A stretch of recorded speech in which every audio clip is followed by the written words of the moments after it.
quelques minutes, tout dans le monde semblait parfaitement à sa place. Ce mardi matin de septembre, je faisais précisément cela quand mon téléphone a vibré sur le comptoir. C'était un message de mon voisin François. Nous étions amis depuis que nos enfants étaient à l'école primaire ensemble, à une époque où la vie était plus simple et où les gens étaient vraiment ce qu'ils paraissaient être. Le message disait simplement « Salut Jean-Pierre, j'ai vu les photos du dîner au Cercle de l'Union samedi soir, ça avait l'air d'être une sacrée soirée, j'espère que tu te sens mieux. » J'ai posé mon café. J'ai relu le message. Le Cercle de l'Union, le salon privé que j'avais réservé 8 mois auparavant. Le dîner pour lequel j'avais versé un acompte de 8 400 € pour une table de 20 personnes avec le menu dégustation complet et l'accord mets et vin sur lequel mon fils avait insisté, la célébration de mon 40e anniversaire de mariage que je préparais depuis le printemps. Je n'y étais pas. Je ne savais même pas que cela avait eu lieu. Je suis resté longtemps à cette fenêtre de cuisine à regarder la brume se dissiper sur le lac. Mes mains ne tremblaient pas. Cela m'a surpris. Je m'attendais à ce qu'elles tremblent. Laissez-moi revenir au début car cette histoire n'a de sens que si vous comprenez qui je suis et comment j'en suis arrivé là. Mon nom est Jean-Pierre Beaumont. J'ai 63 ans. J'ai passé 31 ans comme ingénieur en structure dans un cabinet à Lyon. J'ai gravi les échelons jusqu'à devenir associé principal et j'ai pris ma retraite il y a 4 ans avec ce que j'appellerais une situation confortable. Mon épouse Catherine est décédée d'un cancer des ovaires 2 ans après mon départ à la retraite. Elle avait 60 ans et elle méritait tellement plus de temps que ce qu'elle a eu. Nous avons passé 40 ans ensemble et je ne prétendrai pas qu'ils ont tous été faciles, mais ils étaient à nous et je l'aimais éperdument. Catherine et moi avons eu un fils. Son nom est Nicolas. Il a 34 ans aujourd'hui, il est marié à une femme nommée Élodie, et ils ont 2 enfants, mes petits-enfants.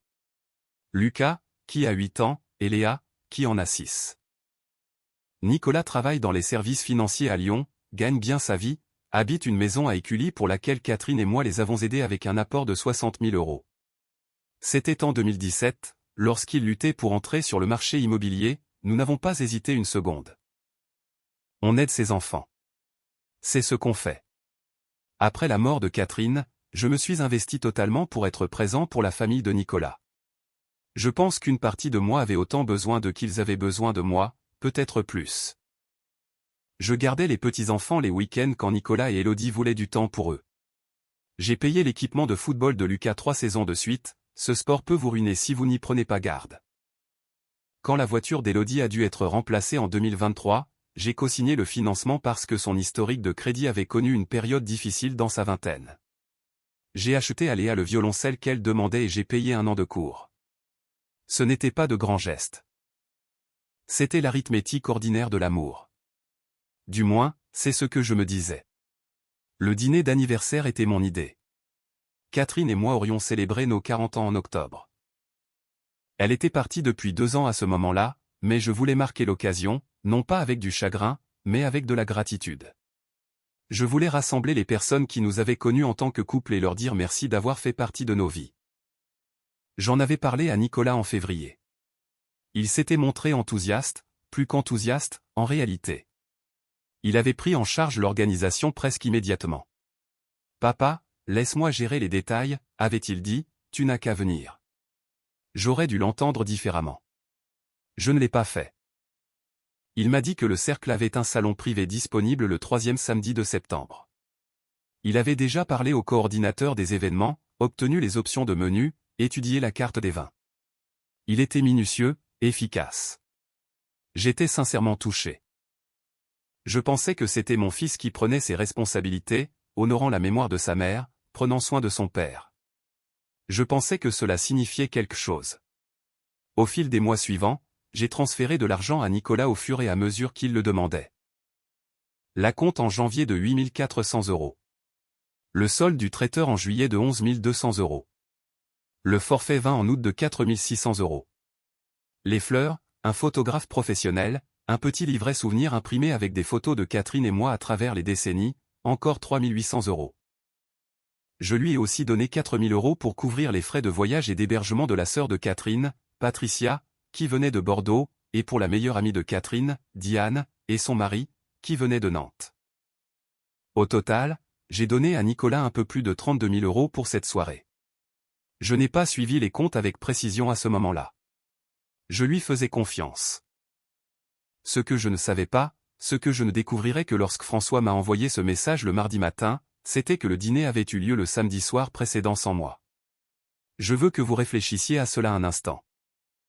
Un dîner de 40e anniversaire pour mon mariage, entièrement financé par mon argent, suivi par ma famille, mes amis, la sœur de ma défunte épouse, organisé dans un lieu que j'avais choisi, célébrant une vie que j'avais vécue, et je n'étais pas là. J'étais chez moi. J'avais passé ce samedi seul dans mon chalet, comme je passais la plupart de mes week-ends, supposant que le dîner était encore dans 6 semaines, car c'est ce que Nicolas m'avait dit. Il m'avait dit lors de notre conversation fin août que la date avait été repoussée à la fin octobre pour des raisons de disponibilité. Il avait été calme et précis à ce sujet, invoquant un conflit de calendrier avec l'établissement. Il a dit qu'il nous avait donné une nouvelle date. Rien de grave. Je l'avais cru sans poser de questions. Pourquoi n'aurais-je pas cru mon propre fils? J'ai posé mon café, pris mon téléphone et appelé Nicolas. Il a répondu à la 3e sonnerie. Et j'ai pu entendre dans sa voix, dès la première fraction de seconde, qu'il savait déjà pourquoi j'appelais.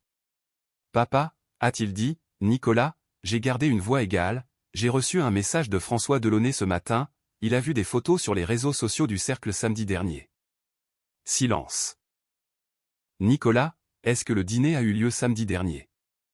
Une autre pause. Pas la pause de quelqu'un qui ne connaît pas la réponse. La pause de quelqu'un qui calcule quelle part de la réponse donnée. Papa, nous allions te le dire. Est-ce que le dîner était samedi dernier? Oui. Sa voix était monocorde. Mais c'est plus compliqué que ce que tu laisses entendre. Je me suis assis à la table de la cuisine. La brume à l'extérieur avait presque totalement disparu. Le lac était clair et très immobile. Explique-moi, j'ai dit, explique-moi la complication. Ce qui est ressorti au cours des 20 minutes suivantes a été l'une des choses les plus extraordinaires que j'ai jamais entendues de la part d'un autre être humain, et encore moins de mon propre enfant. Nicolas m'a dit, et je veux être précis sur ces mots car ils comptent, qu'Élodie et lui avaient décidé après une longue discussion que ma présence au dîner changerait la dynamique. Il a dit que j'avais tendance à dominer les réunions de famille. Il a dit que la sœur de Catherine, Patricia, avait exprimé une certaine hésitation à me voir parce que cela ravivait des sentiments compliqués concernant la maladie de Catherine et la question de savoir si j'avais pris les bonnes décisions pour son traitement au cours des derniers mois. Il a dit que plusieurs invités avaient connu Catherine et moi en tant que couple, et que ma présence en tant que veuve pourrait rendre la soirée pesante et triste plutôt que festive. Il avait donc, avec l'encouragement d'Élodie, décidé d'organiser le dîner sans moi et de m'en parler simplement après coup. Il a dit, nous voulions célébrer la mémoire de maman sans que ce soit centré sur ton deuil. J'ai besoin que vous compreniez quelque chose. Je ne suis pas un homme qui pleure facilement. J'ai traversé le diagnostic de Catherine, son traitement, son déclin et sa mort sans m'effondrer devant qui que ce soit. J'ai tenu bon à l'enterrement. J'ai tenu bon pour Lucas et Léa quand ils demandaient où était passée grand-mère. Je ne suis pas fait pour les émotions publiques, mais assis à cette table de cuisine, entendant mon fils me dire que mon deuil pour ma femme depuis 40 ans, était un inconvénient pour la célébration de mon propre mariage. Quelque chose en moi est devenu très silencieux d'une manière que je n'avais jamais ressentie auparavant. As-tu dépensé l'argent? J'ai demandé. Papa, ce n'est pas la question pour le moment. As-tu dépensé les 32 000 € que je t'ai donnés? Un soupir. Oui. Pour le dîner qui a eu lieu sans moi. Il fallait quand même recevoir les invités, papa. Patricia a fait tout le chemin depuis Bordeaux. Diane et Robert sont venus de Nantes. On ne pouvait pas tout annuler.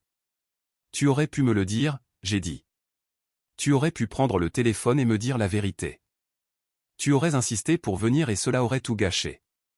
J'ai repassé cette phrase de nombreuses fois depuis. Tu aurais insisté pour venir à ton propre dîner d'anniversaire pour ton propre mariage, et cela aurait tout gâché. J'ai dit à Nicolas que j'avais besoin de temps pour réfléchir. J'ai mis fin à l'appel. Je suis resté assis à la table de la cuisine bien après-midi. Je n'ai rien mangé. J'ai à peine bougé. J'ai pensé à Catherine, la vraie Catherine, pas celle d'un dîner commémoratif soigneusement mis en scène auquel je n'avais pas été invité.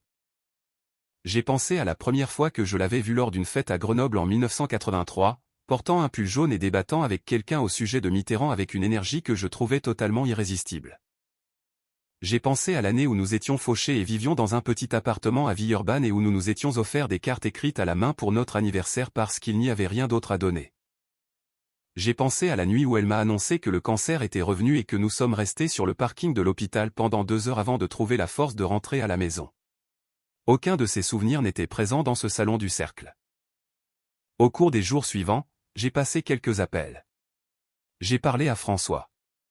J'ai parlé à Diane, qui était mal à l'aise et confuse, et m'a dit qu'elle avait supposé que je savais et que j'avais choisi de ne pas venir, ce qui était un mensonge, mais un mensonge gentil. J'ai contacté la sœur de Catherine, Patricia, qui n'a pas rappelé pendant 4 jours. Et quand elle l'a enfin fait, elle a seulement dit qu'elle était désolée que je l'ai appris de cette façon. Elle n'a pas dit qu'elle était désolée que cela soit arrivé. J'ai réfléchi attentivement à ce qu'il fallait faire ensuite. Je ne suis pas un homme théâtral. Je ne crois pas aux scènes. Mais je sais aussi, et je le savais très clairement dans les jours qui ont suivi le message de François, que ce qui s'était passé n'était pas un malentendu ou une erreur de jugement. C'était un choix. Nicolas avait regardé les 32 000 € de mon argent, un dîner prévu à la mémoire de ma femme, des invités qui faisaient partie de ma vie depuis des décennies, et il avait décidé que j'étais le seul élément qui n'avait pas sa place. Il avait orchestré mon exclusion avec un soin délibéré. Le mensonge sur la date reportée. Les mois de silence alors que j'attendais une soirée qui était déjà passée. Ce genre de choses n'arrive pas par hasard. Cela vient de quelque part. Et une fois que j'ai commencé à regarder, j'ai vu exactement d'où cela venait. J'ai pensé à l'apport en 2017. Nicolas l'avait présenté comme un prêt temporaire. Il avait dit qu'il rembourserait quand il serait plus stable. Cela n'a plus jamais été mentionné. Quand j'en ai parlé délicatement 2 ans plus tard, il a dit qu'il avait supposé que c'était un cadeau. J'ai laissé couler. J'ai pensé au prêt automobile cosigné. Élodie conduisait un SUV de 58 000 €. Quand j'avais mentionné que cela semblait beaucoup pour leur budget, Nicolas avait dit « Ne t'en fais pas papa, on gère ». Il ne gérait pas. 6 mois plus tard, ils ont discrètement restructuré le financement, et Nicolas a mentionné, presque en passant, qu'il aurait besoin que je continue comme garant pour encore 2 ans.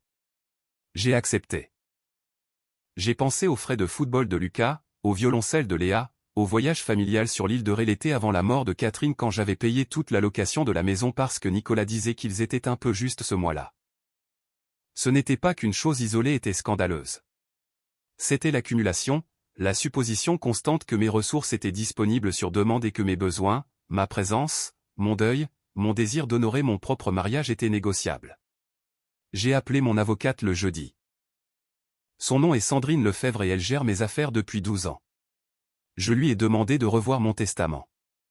J'avais laissé la majeure partie de mon patrimoine à Nicolas avec des fonds d'études établis pour Lucas et Léa séparément, auxquels je n'allais pas toucher. Ces enfants n'avaient rien fait de mal, et ils méritaient ce que j'avais mis de côté pour eux. Mais la part que j'avais destinée à Nicolas, une part importante, j'ai demandé à Sandrine de la restructurer, non pas par colère, mais par souci de clarté. J'avais enfin vu clair et j'allais prendre des décisions en accord avec ce que je voyais. J'ai aussi appelé ma banque et fermé le compte joint que je maintenais avec Nicolas pour les dépenses familiales, un compte qui, je m'en rendais compte maintenant, servait principalement de moyen pratique pour lui de demander des virements sans conversations explicites. Il y avait 6 200 € dessus. Je les ai transférés sur mon compte personnel. Je n'ai pas appelé Nicolas pendant tout ce temps. Je n'étais pas prêt. Il m'a appelé un dimanche après-midi environ 2 semaines et demie après notre dernière conversation. Sa voix était différente cette fois, moins calculée, plus tendue. Élodie et lui avaient des problèmes avec le renouvellement de leur prêt immobilier. Il a dit que les taux avaient considérablement augmenté et que leur terme fixe initial arrivait à échéance, et qu'ils faisaient face à une augmentation de mensualité qui allait être difficile. Il se demandait si je pourrais les aider à faire la transition pendant qu'ils réorganisaient leurs finances. Il n'a pas mentionné le dîner. Il ne s'est pas excusé.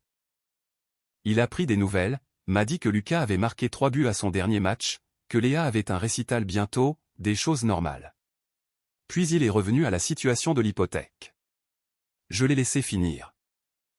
Puis j'ai dit, Nicolas, je dois être honnête avec toi, je ne suis pas en mesure de vous aider pour le prêt. Un temps de silence. Papa, ce n'est pas une somme énorme. Ce n'est pas une question de somme. Alors c'est quoi?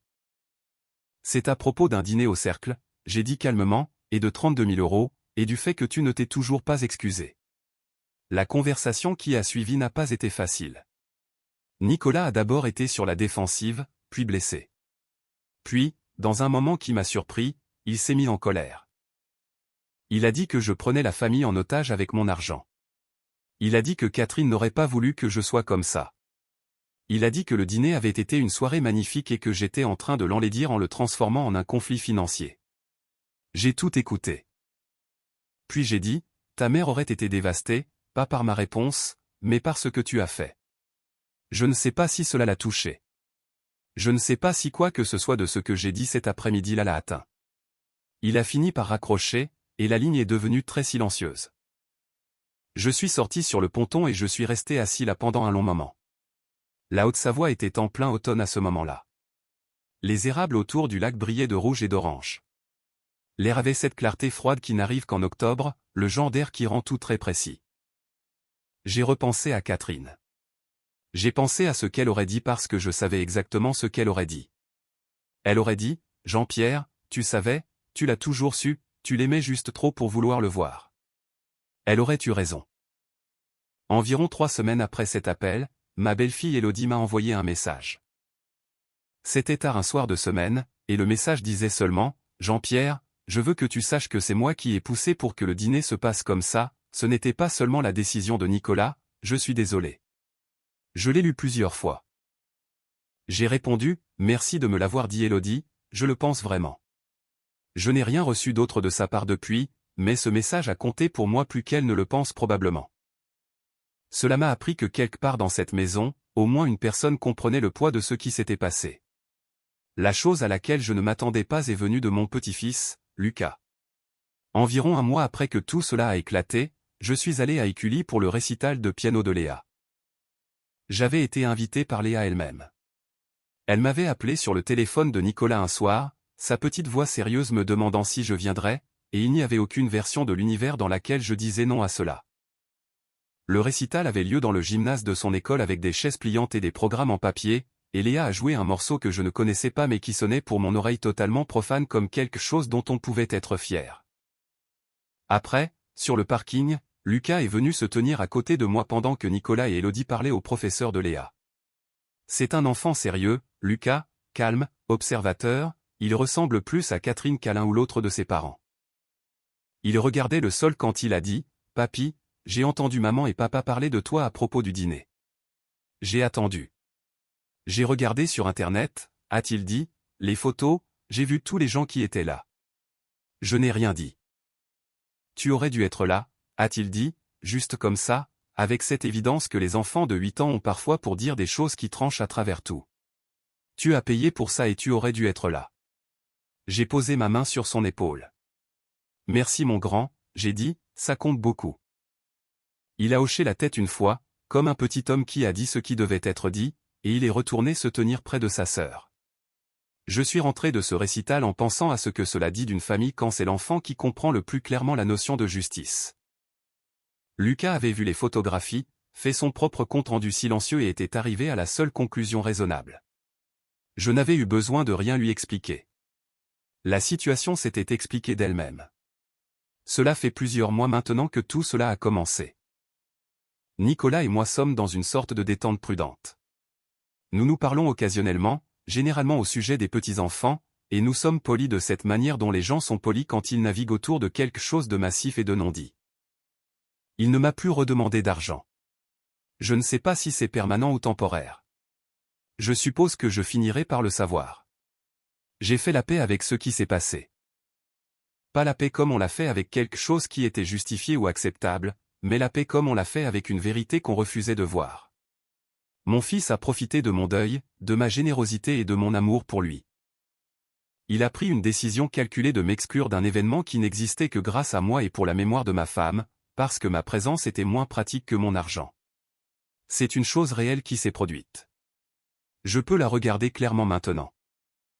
Ce que je refuse de faire, c'est de laisser cela définir le reste de ma vie. Je continue d'aller au match de foot de Lucas. J'écoute toujours Léa s'entraîner au piano. Elle a appelé la semaine dernière pour me jouer un nouveau morceau au téléphone. Et je me suis assis dans ma cuisine, les yeux fermés, et j'ai juste écouté. Ces enfants ne sont pas responsables des choix de leurs parents. Et mon amour pour eux n'est conditionné par rien. Je continue aussi d'aller au chalet tous les week-ends. Je fais toujours mon café le matin, je me tiens à la fenêtre de la cuisine et je regarde la brume s'élever au-dessus de l'eau. En octobre dernier, à la date réelle de ce qui aurait été mon 40e anniversaire, j'ai conduit jusqu'à un petit restaurant à Annecy que Catherine et moi aimions, rien d'extraordinaire, des tables en bois, du bon poisson, une vue sur le canal, et j'ai dîné seul.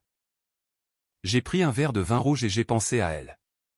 J'ai pensé au pull jaune sur le parking, au petit appartement et à tous les mardis matins ordinaires de ces 40 années. Pas de sculpture de glace, pas de photographe, pas de liste d'invités de 14 personnes. C'était exactement comme il fallait. Voici ce que je sais maintenant et que j'aurais aimé comprendre plus tôt. La générosité n'est pas un contrat, mais ce n'est pas rien non plus. Quand vous donnez librement et régulièrement aux gens que vous aimez, vous n'achetez pas leur loyauté, vous exprimez la vôtre. Mais l'amour exprimé entièrement par l'argent finit par apprendre aux gens autour de vous que l'argent est la façon dont l'amour s'exprime. Et ils commenceront à voir chaque interaction à travers ce prisme. Le chèque devient la relation. Le virement devient la conversation. Quand le chèque s'arrête, ils ne savent plus comment vous trouver parce qu'ils ne vous ont jamais vraiment cherché au départ. Ils cherchaient le chèque. Je ne dis pas que je regrette d'avoir subvenu aux besoins de ma famille. Ce n'est pas le cas. Ce que je regrette, c'est l'absence d'honnêteté, la leur et la mienne. Je savais d'une certaine manière que j'étais considéré comme acquis. J'ai vu le prêt devenir un cadeau. J'ai vu les faveurs s'accumuler sans réciprocité. J'ai continué à donner quand même, et je me disais que c'était de l'amour, et ça l'était, mais c'était aussi de l'évitement. Tant que je continuais à donner, je n'avais pas à avoir les conversations plus difficiles sur le respect, les limites et ce que signifie voir réellement une autre personne comme un être humain plutôt que comme une ressource. Catherine disait souvent cela à propos de l'éducation des enfants, mais cela s'applique à tout. On ne peut pas aimer quelqu'un au point qu'il devienne une personne décente. On peut seulement l'aimer et lui faire comprendre que la décence est requise. J'ai compris ce qu'elle voulait dire intellectuellement pendant des années. Je le comprends dans mes os maintenant. Le plus difficile dans cette expérience n'a pas été l'argent. 32 000 €, c'est important, mais je peux l'absorber. Le plus difficile a été la prise de conscience que mon fils a organisé un rassemblement à la mémoire de mon mariage, entouré de gens que je connais et aime depuis des décennies, et qu'il n'a jamais, une seule fois au cours de tous les mois de planification. Au cours de tous les appels téléphoniques concernant les acomptes, les accords mets et vins et les arrangements floraux, jamais pensé que son père devait être là. Ce n'est pas une question financière. C'est une question sur ce qu'une autre personne comprend de votre humanité. J'ai 63 ans. J'ai enterré ma femme, j'ai regardé mes petits-enfants apprendre à marcher, j'ai débattu sur la politique, j'ai co-signé des emprunts et je me suis tenu à beaucoup de fenêtres de cuisine en regardant beaucoup de matins arriver. J'ai fait beaucoup d'erreurs, y compris celle de confondre la générosité avec la présence et l'argent avec le sens. Je n'ai pas l'intention de refaire cette erreur particulière. Si vous vous retrouvez quelque part dans cette histoire, si vous reconnaissez cette arithmétique du don sans limite et l'érosion lente d'être considéré comme acquis, alors j'espère que ce que j'ai dit vous sera utile. Pas comme un modèle de ce qu'il faut faire, car chaque famille est son propre pays complexe avec ses propres frontières et ses propres histoires, mais comme un rappel que vous avez le droit d'être présent dans votre propre vie. Vous avez le droit de prendre de la place dans votre propre histoire. Vous avez le droit de dire, j'ai payé pour cela et j'ai ma place ici. Et si vous ne pouvez pas voir cela, alors je dois repenser ce que je vous dois. La brume s'élève toujours sur le lac chaque matin. Le café est toujours bon et je suis toujours là, ce qui s'avère être suffisant. Cette histoire est un rappel poignant de la complexité des relations familiales et de la manière dont l'argent peut parfois masquer les véritables sentiments ou le manque de respect. Le récit de Jean-Pierre nous montre qu'il est possible de pardonner tout en fixant des limites claires pour protéger sa propre dignité. Souvent, dans nos familles, nous pensons que donner sans compter est la preuve ultime d'amour, mais comme le souligne ce témoignage, cela peut aussi créer un déséquilibre où l'on finit par n'être plus qu'une ressource financière aux yeux de ses proches. Il est fascinant de voir comment la clarté vient parfois d'un enfant, comme le petit Lucas dans l'histoire, qui perçoit l'injustice là où les adultes se perdent dans des justifications complexes. Et vous, qu'en pensez-vous? Auriez-vous réagi comme Jean-Pierre en coupant les ponts financièrement tout en restant présent pour vos petits-enfants, ou pensez-vous que le fils mérite une seconde chance sans condition? Avez-vous déjà vécu une situation où votre générosité a été confondue avec une absence de limite? Partagez votre avis dans les commentaires.